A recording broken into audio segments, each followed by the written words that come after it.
So, I had 3 goals for the year, which was elaborating on information, physical movement, and scales and rubrics. So, what we did was at the beginning of the year, we posted a survey, and then at the end of the year, we posted the exact same survey on these 3 things. I think for me, well, first of all of my scores went up. The deviation was pretty much the same, nothing like super big or eye-opening, but they all did go up. But I do think the biggest part for me was my goal on elaborating on information. As a teacher, it's hard. You going above and beyond what is expected.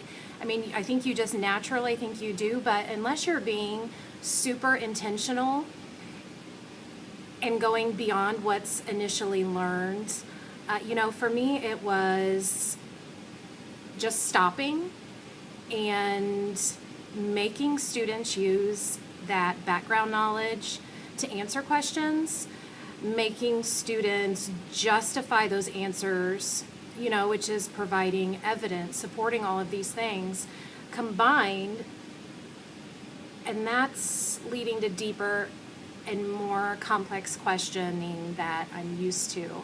So I think the biggest growth for me was definitely focusing on elaborating on information, and I think it's the hardest one for me, and I'm continuing to do it. I was pleased to see the deviation scores go up.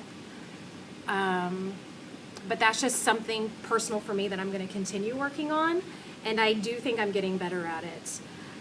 Physical movement was another challenging thing for me, to kind of think outside of the box and get kids moving without causing chaos.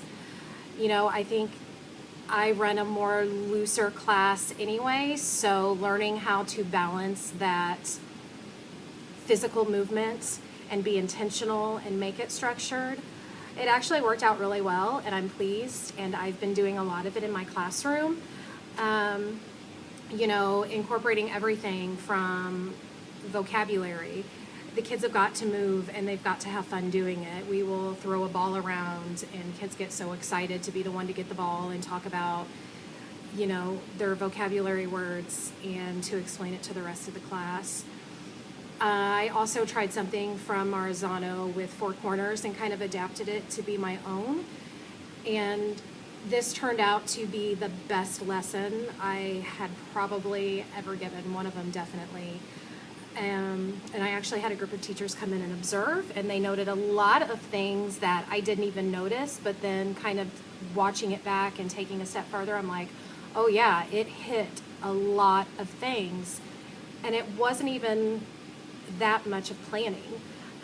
Just having the kids go around to 4 corners of the room with simple things like markers and butcher paper, and each corner being a skill, but having the kids go and talk about these skills and explain, yes, I'm still a facilitator, but they are kind of taking on that lead as well.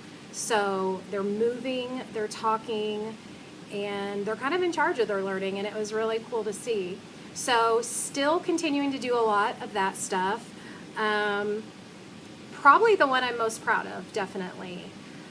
And then the last one, scales and rubrics. Again, not that big of a deviation, but I feel like it's the one that kids know the most. From day one, we have been using kid-friendly language and talking about scales and rubrics and data, and they get it now. I mean, it's taken a couple of years, but it is a part of our everyday life in the classroom. They know the language, they know what they're for, they take ownership of their own learning.